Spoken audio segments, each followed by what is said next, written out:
Hello everyone, my name is Tommy. I'm Mackenzie. And welcome back to Backstage Thoughts. Today we're going to be talking about rides breaking down. I'm sure this is something you've experienced or heard about in some capacity if you've ever been to Disney World or Disneyland, or really any amusement park or theme park, I suppose.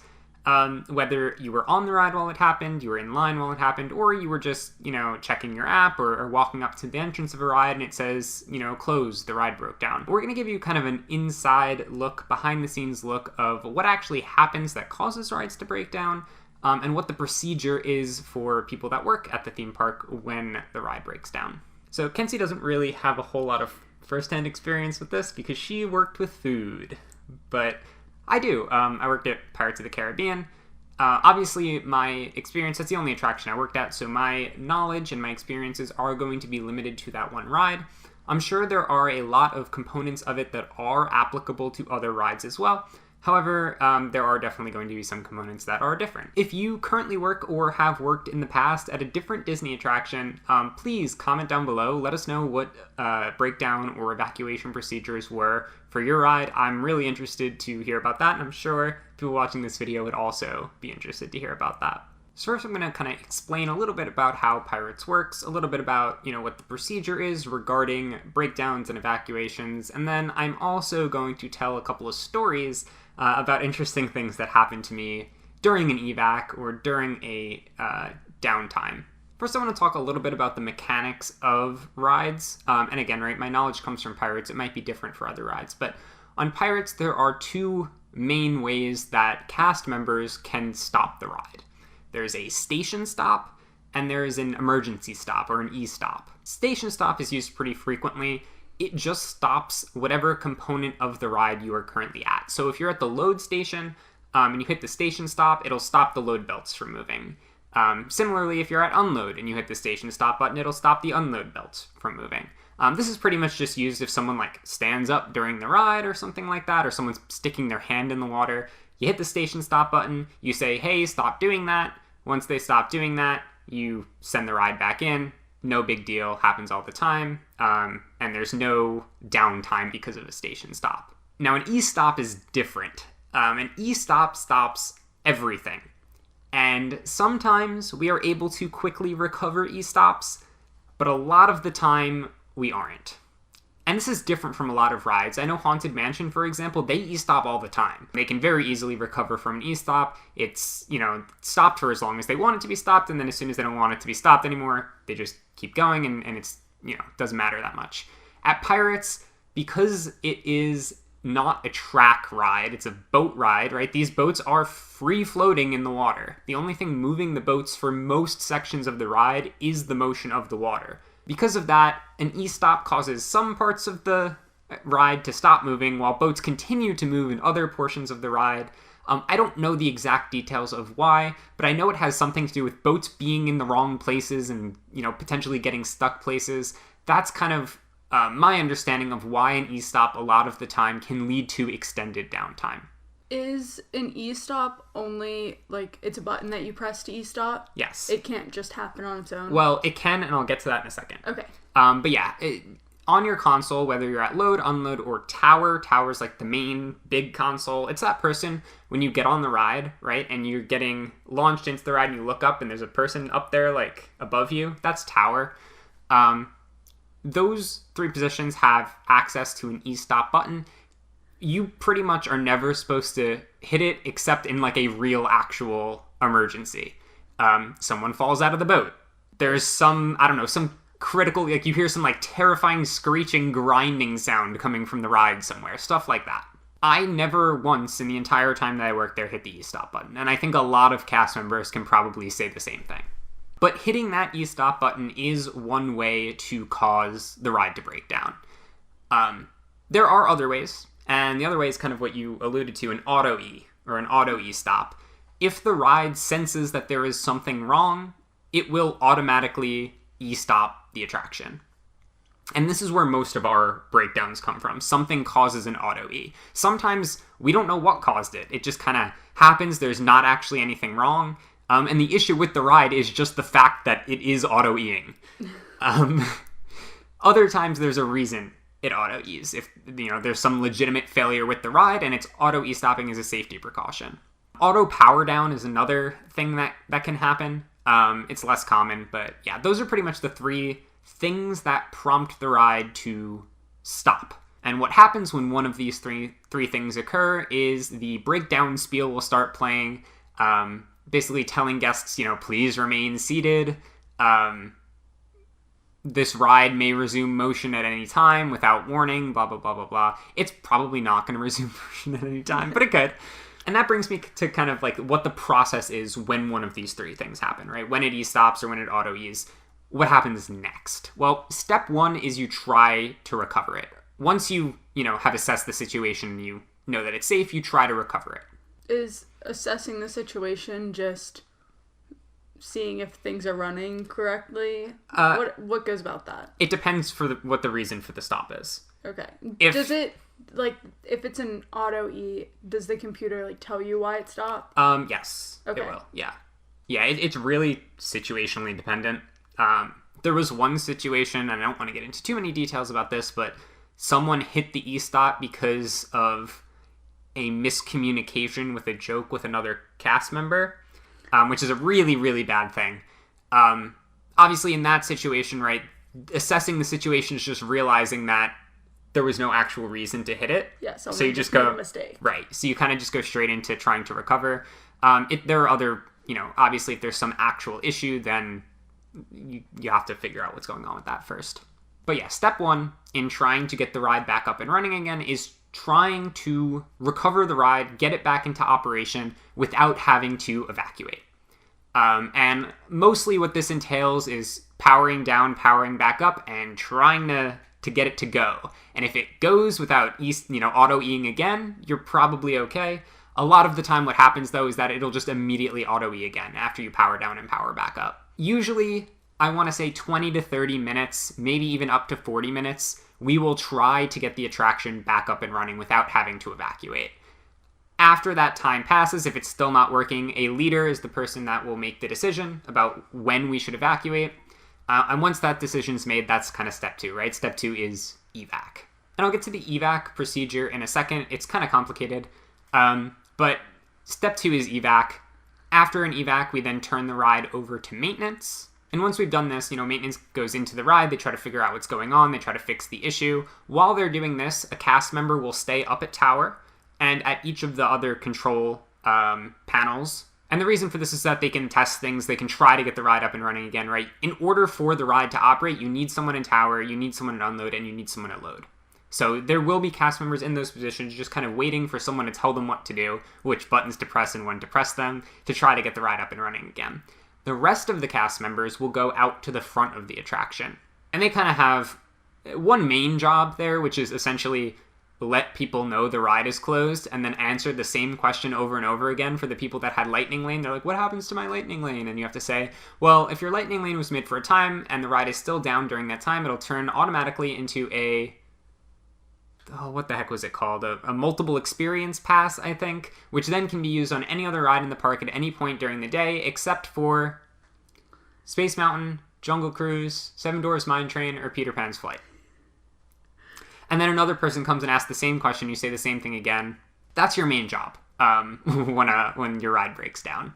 And I'm sure that's something that's consistent for every single attraction at Disney. That part, I am sure, is the same. And then other times we kind of mess around and just kind of find things to keep the guests busy and to keep us busy and entertained while the ride's down. And I'll get into some details about that a little later on. How long the ride remains down obviously depends on what the issue is. However, most of the time, actually pretty much every time that we've had to evac while I worked at Pirates, we were down for at least 2 hours afterward. All right, so let's talk about the evac procedure now. And again, this is a part that's going to be drastically different depending on the attraction.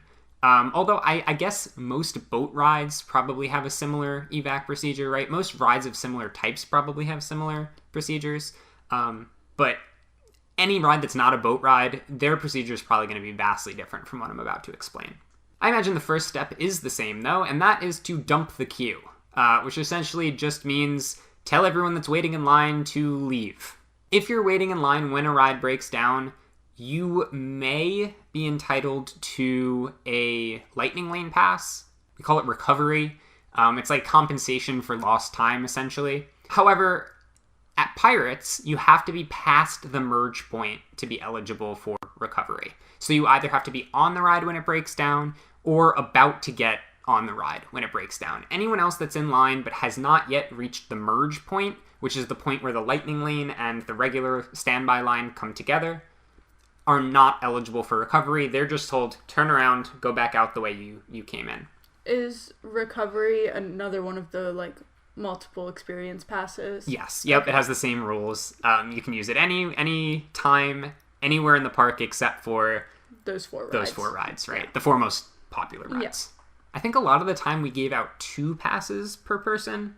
I'm not 100% certain on that, though. I think I only gave out recovery 1 time, but I'm pretty sure it was 2 per person. I feel like it would make sense to be 2 per person, at least for the people that were on the ride, because they already waited that 40 minutes for the leader to say, yeah, let's evacuate. Right. So I feel like that would make sense. Yeah.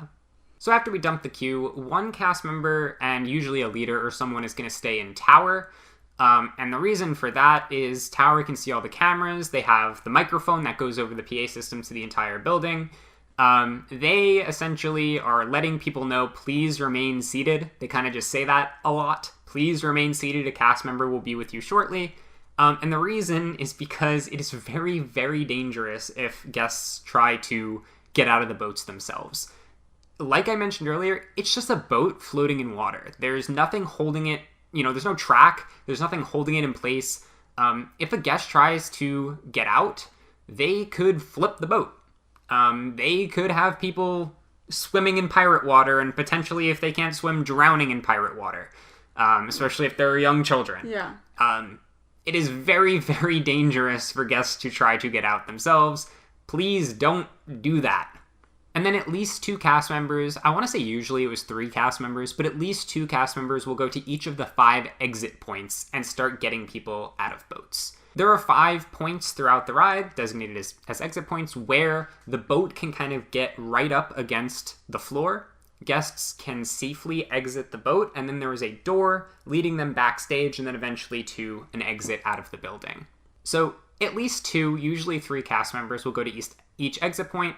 One of them will be wearing waders, and the reason they are wearing waders is because they will be hopping in the water to move the boats around. Like I said a whole bunch of times, they are free-floating boats. We can't get you out if the boats aren't where we need them to be. So one of the cast members will get in the water and move the boats to where we need them to be. They will bring them up to the exit point, then push them against the floor, so the boats, first of all, remain still when people get up, and second of all, there's no gap that people have to step over. And then those people will get out row by row, keeping the weight differential in mind, right? Because you don't want all the weight in the front or all the weight in the back. That's obviously not good. Then once all those people are out, they will push that boat back, grab the next boat, do the same thing. While they're doing this, one person usually is partially acting as a spotter, because it's dangerous for the people that are in the water. If you slip under a boat, obviously that's not good. There's also stuff you can get your legs caught on in the water. So there's a spotter there mostly to pay attention to that, but then also to give guests a hand if they need help getting out of the boat. And then also there's a person escorting the people out of the building. And then while all this is going on, there's also people standing out back, behind the building, outside, backstage, kind of just standing there letting guests know, hey, keep walking down this path. There are arrows on the ground. Essentially, you just say, follow the arrows. But there are people essentially making sure that all the guests are following the arrows to get back into the park instead of just wandering around back there. They also kind of tell people, please put your phone away, please no pictures or videos. Can't really enforce it all that well, but we can ask, and that's also part of the job. Sometimes cast members from other nearby attractions will come over to help out with the evac if we need additional people. If they're not trained at that attraction, a lot of the times they'll be at the perimeter backstage, kind of, showing guests keep going down this way. If they are cross-trained at Pirates, they may help out with the evac procedure. So it's not impossible for someone in a Jungle Cruise outfit to be hopping in the water and helping you out as you're evacuating pirates. I imagine someone in like Haunted Mansion skirt and like nice clothes just getting in the water. Yeah. Mansion people a lot of the time can be cross-trained at pirates because it's all ad-lib. I think it's a little less likely because they're kind of further away. Yeah. It's usually Jungle Cruise that, there's some crossover between. Or like people you'll see at the perimeter behind, it'll be like pirate skipper. And during this whole process, we get some very mixed reactions and comments from people. You're kind of, during training, you're told, like you're warned that you are going to get yelled at, and you will.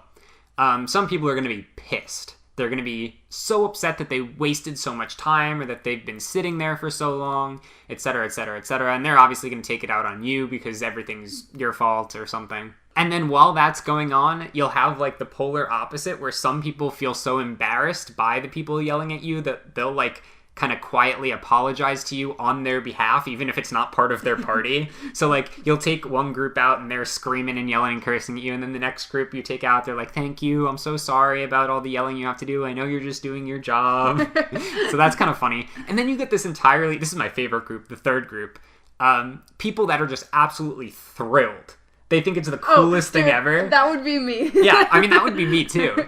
They think it's they're like, wow, I get to see it with the lights on, and then you go behind, they're like, look at all this stuff back here. Because, like, depending on where you get evac from, you get to walk through some really interesting areas on your way out. So some people think it's awesome. Yeah. And those are my favorite kind of people. When you first said it, I thought you were being sarcastic. You were like, my favorite type of people, but you were being serious. No, yeah, totally genuine, yeah. And the angry people don't bother me that much. It's just, like, I don't care. Yeah. And obviously, there's a lot more that goes into it. There's specific orders that that the evac has to happen, right? There are certain exit points that have to evac first before other exit points can. There are certain rules regarding whether or not we're even able to evac people. There are some situations where we have to maybe call the fire department to come do it because we're not authorized to do it, et cetera, et cetera, et cetera. There's a lot of, like, additional information and additional things that you would actually have to know if you were working there, but that's the general gist of it, right? That's how it works. We try to recover the ride. If we can't recover the ride, people go in the water and pull boats around and get you out that way. When you were working there, how many times did you evac? A lot. Me personally, amount of times I like participated in the evac, I don't have an exact number off the top of my head. I want to say probably 7 or 8 times in a like 5 or 6 month period. As far as the amount of times that the ride broke down, though, a lot more than that. Would you say like at least once a week? Maybe not once a week, but on average, two or 3 times a month, maybe. And I think Pirates might break down more than other rides because in the case of an E-stop or an Auto E, it's very difficult to recover without having an extended downtime. I think other rides that don't have that issue probably don't break down as often. And it's also an old ride, right? Yeah, that's what I was just gonna say. It is a very old ride. So I think Pirates probably has some more issues than other rides do. But yeah, we broke down a lot more often than you would expect. So if there's an Auto E and someone's like right before the drop, do they drop? It depends on the timing. So what happens is there's a like a gate, not a gate. There's a thing there, right, that prevents you from going down the drop. So that's actually something Tower can do. Fun fact. Tower can stop boats from going down the drop. And a lot of times we will do this if there's a backup at unload. You seem shocked. Yeah, I've never heard you talk about this. So, okay.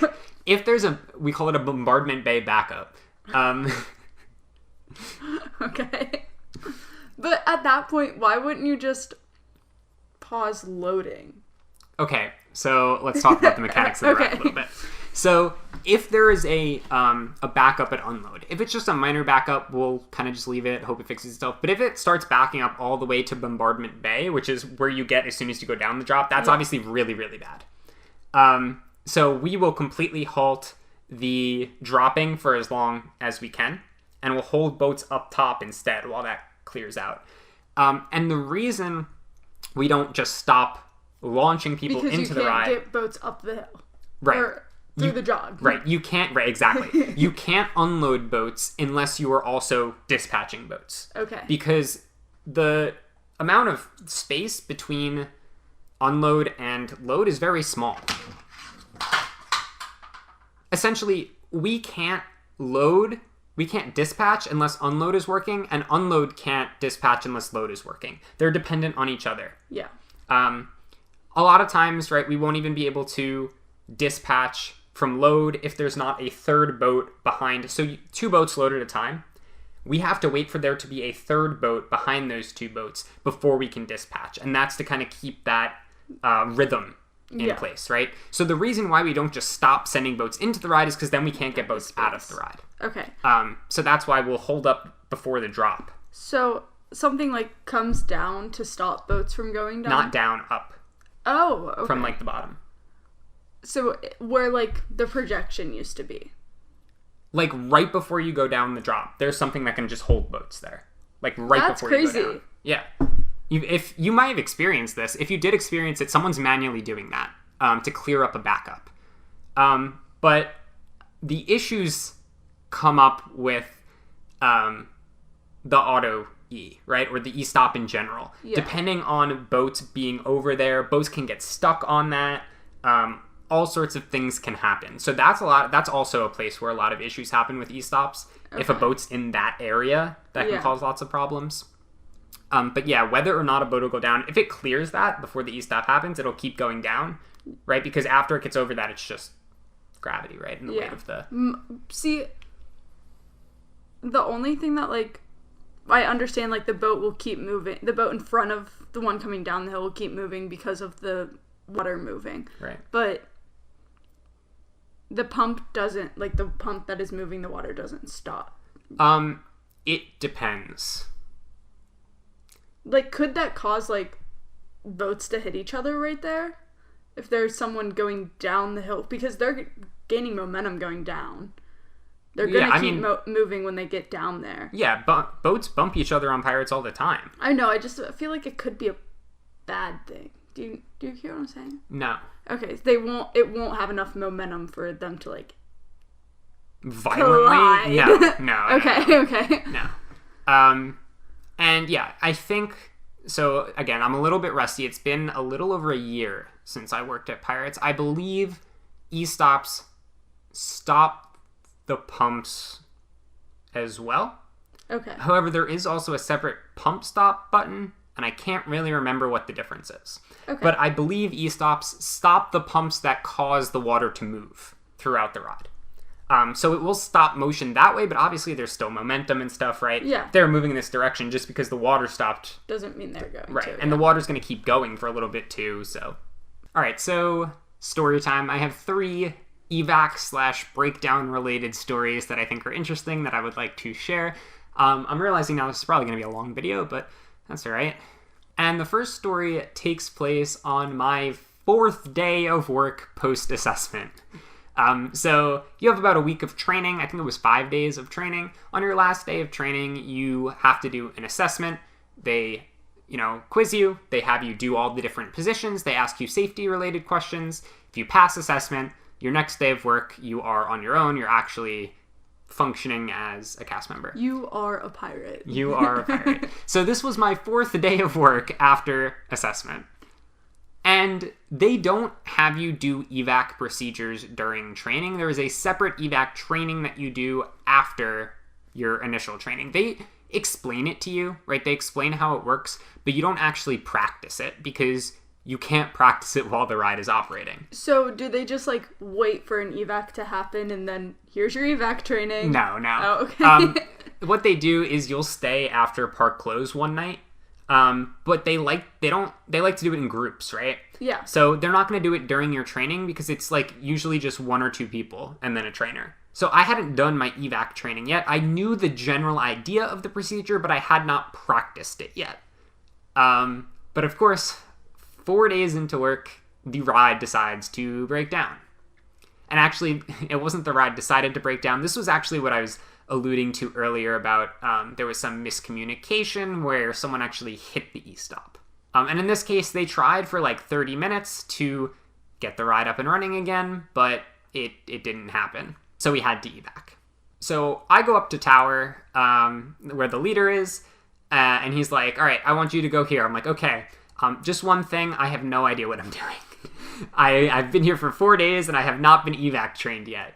He's like, all right, great. I will have, I think he sent either himself or another leader with me and another cast member. So I think it was me, another cast member, and a leader, which made me feel more comfortable because he would tell me exactly what I need to do. So we went to exit point 5. Exit point 5 is the 5th of the exit points, the final of the exit points. I mean, obviously it's the 5th. That's what 5 means. It's the last one, and it is actually right before you get off the ride. If you've been on Pirates, it's the scene where Jack Sparrow is sitting amongst his treasure at the very end. And he's like, he's just sitting there. He's like, a pirate's life for me. Like that scene. That's where Johnny Depp will sometimes come in and sit. Stop. But yeah, that's exit point 5. That's where I went. And in most situations, you can really only evacuate one boat from exit point 5. And the reason is because the part where you can step out onto the set is kind of narrow, and it's right behind where the unload area is, right? So there's that one boat, and then everything in front of that boat is on the belt. So they just get out at unload. Yeah. Right? They can do that themselves. That's where you're supposed to get off the ride. But the one boat behind the people that are on the belt, we get them off at that scene, but we can't get any more boats off there because that boat's in the way, right? There's nowhere for that boat to go, so we can't move another boat up to get people off. So what we do is we have to get everyone off of that boat, then we push the other boats back to exit point 4, and those people get off at exit point 4. So we get there. I'm not going in the water because I had never done it in practice before. So I was just the person that kind of escorted people out once they got off the boat. But we get down there, and this guy just immediately starts yelling at us for taking so long. He's going on and on about how there was an emergency and his son had a nosebleed and no one was here to help. Almost as if like suggesting that his son was about to like bleed out and die from his nose, as if that's something that happens. Wait, I have a question. Yeah. So there was a person like 3 boats up at unload, right? There should have been. Okay. That's it. That was my only question. It depends.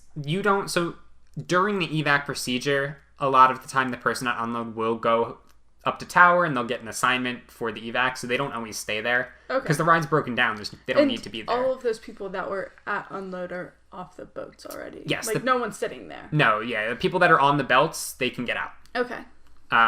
So yeah, there's no one there. But he's like going on and on, whatever.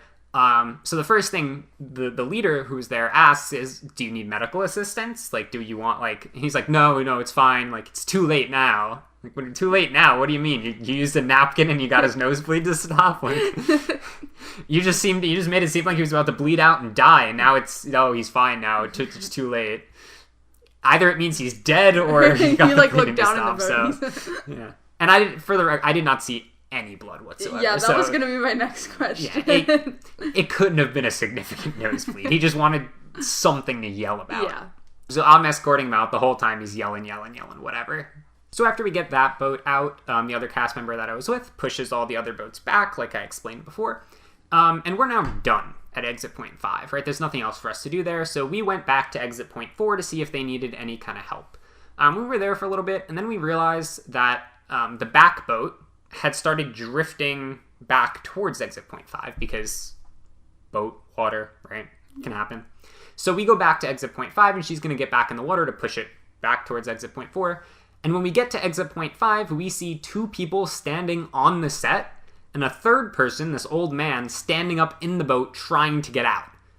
So immediately we're just like in panic mode because obviously this is an incredibly unsafe situation. Not just for the old man that's standing, but for everyone else in that boat also. So we get there and immediately we're just like, sit down. Like, you need to sit down. Please sit back down. And he would not. Refused. He's like, I can't sit back down. I can't sit. And this whole time, the two people that were out of the boat, which I guess were with him, were also yelling at us, like, he can't sit down, he's old, he can't sit anymore, blah, blah, blah, blah. I'm like, you need to sit down, you are causing a dangerous situation right now. Would not listen, so we had to call our leader back to come back down and yell, like, you need to sit down. And eventually he did, he sat back down. But that was probably the most terrifying thing I've seen during an evac, was those two people standing out there and this old guy, shaking the boat trying to get out. That obviously could have ended poorly. So finally we finished the evac. Everyone's out. And then I think I helped with recovery a little bit. But then I went out to the front of the attraction, like all the cast members, or most of the cast members will do while a ride's broken down and maintenance is working on it. And this was during, I guess, cheer season, which most people will kind of agree generally is like the worst time to work at Disney, is when all the cheerleaders are there. Not because of the cheerleaders themselves, but because of the moms of the cheerleaders. Yeah. They're very entitled. Yeah. I personally have never had a terrible experience with a cheer mom that like stood out more than any other terrible experience. Because, I mean, like, every day you have bad encounters, right? Yeah. So I never had one personally. Like, I have no personal reason to dislike the cheer moms, but other people seem to. But anyway, it's cheer season, and a cheer mom comes up to us while we're out front, repeating the same thing over and over again. She goes, well, if the ride's down, are you guys going to entertain us? And, like, I'm like, huh? But I happened to be with, like, the theater kids at the time, I guess. Or I don't know, because someone suggested, let's do a kick line. And I'm like, I have no idea what that entails. What is a kick line? And they're like, come on, Tommy, you got this. And all of a sudden there's like arms around me. I'm like, okay, all right. And then everyone starts kicking. I'm like, all right, I guess I'll just follow everyone else now.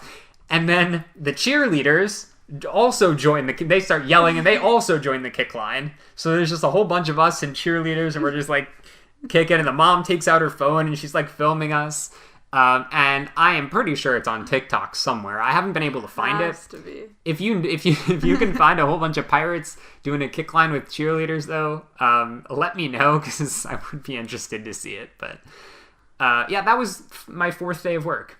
Got yelled at by some guy, had to yell at some other guy who almost flipped a boat, and then did a kick line. So another time I showed up to work, clocked in, and then immediately went to the perimeter to start like guiding guests back into the main area of the park. We broke down as soon as I got there. Or I guess we had been broken down and we started evacing as soon as I got into Magic Kingdom.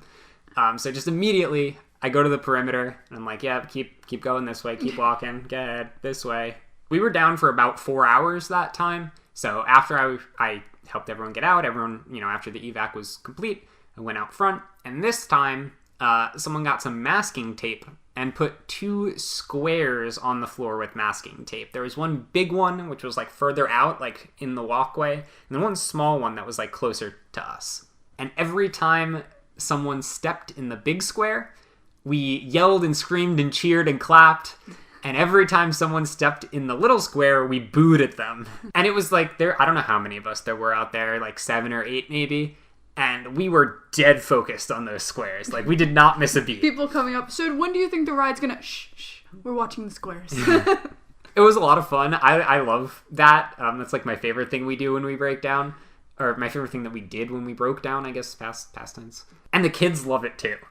Like, they're not even paying attention, right? They're just walking. They don't even notice the square on the ground. And we start cheering. They're like, huh? And then they see the square, and then they have to start like experimenting with it, right? They're like 1 foot in, and cheer, 1 foot out, 1 foot in, 1 foot out, and then they notice the other square. They're like, "Oh, what happens if I step in this one?" They go over to the other one, boo, and they're like, "Oh, never mind." Then they start like running back and forth to see how quickly we can react. Or they'll start trying to like put 1 foot in one and 1 foot in the other, but you can't because they're too far apart. But yeah, the kids have a blast with that whenever we do that, and the parents get a kick out of it too, obviously, because their kids just running back and forth, like, and like eventually it takes a toll on your throat and your hands, but it's a lot of fun. And little did I know that the time we did this with the cheer square and the boo square was day 1 in a 6-day streak of pirates breaking down and having to be evac'd. So you asked how often it happens? Yeah. 6 days in a row at one point. And on the 6th day, God created man. on the sixth day, it reached its zenith. It got to the point where, first of all, I don't know where I was at the time, I don't remember, but I remember being like, wow, like we broke down so quickly and now we're immediately evacing. That's strange. They didn't spend any time trying to recover the ride. Well, it's the 6th day in a row. No, it wasn't just that. It was because the building was full of smoke. Oh, I remember that. Yeah. So apparently the reason it had broken down 6 days in a row was something to do with a motor in the up ramp after unload. So after unload, after everyone gets off of the ride, the boats go up a ramp to bring them back around, right? Because obviously you go down at some point during the ride, so to get back to load, they have to go back up. So day 1 of the 6-day streak, the auto E was because of an issue with a motor in the up ramp. And that continued to be an issue for each of the consecutive days. Until day 6, where it gets so bad to the point that the entire building is full of smoke and all of Adventureland smells like burning rubber. So not only do we evacuate the ride pretty much immediately after the E-stop, we also evacuate the gift shop. I've never seen a gift shop evacuated before. Everybody get out. But like, because it's connected, it's part of the same building. Yeah. They had to close up the gift shop, get everyone out of there because you don't want to be breathing that in. And this is also the only time where usually like when a ride, after we evac, we close all the doors, right, to kind of signify that it's closed. Oh, you gotta Not leave this those time. open. Yeah, all the doors were open. So when a ride breaks down, usually they will keep all the cast members on hand, right? They're not sending anyone home because the goal is always to get the ride back up and running as soon as possible. Like, even if there's only like an hour left of the park being open, they still won't send people home because they're going to try to get the ride back up and running, even if it's only for 10 minutes at the end of the day. This was the exception to that. They started offering everyone ERs, ER meaning like early release, I think. Yeah. Which basically just means you can go home. I, of course, did not take it. And the reason I didn't take it is because I was in overtime at this point. So I'm getting paid time and a half to be there and not work. I am taking that money. So I stayed and a couple other people stayed and we're out front. And we're bored, obviously. It's the entire day this thing's been down. So another thing, in addition to the cheer square and the boo square, that cast members sometimes do at Pirates, I don't know if they do it at other rides too, but at Pirates they'll act out the ride out front of the ride. And you may have seen videos about this. I've seen it on, various social media platforms before. So we decided to do that, but there were a couple of issues. The first issue is there's only, I think, 3 of us out there. The second issue is that we didn't know where the guest assistance packet was. So the guest assistance packet is like for guests that are deaf. They can't hear. It's like the script of what's going on, right? So a guest can request that and we'll give it to them so they can follow along with what's going on. Normally it's just at least I think. I've actually never given it out, so I don't know where it actually is. But I assume it would be at load or at merge. I think normally there's a copy at merge and a copy at the entrance. Oh, okay. But I don't know for certain because I've never done it. Well, the entrance, it would have been right there. You should have just grabbed it. We looked. It wasn't there. It wasn't there. Okay.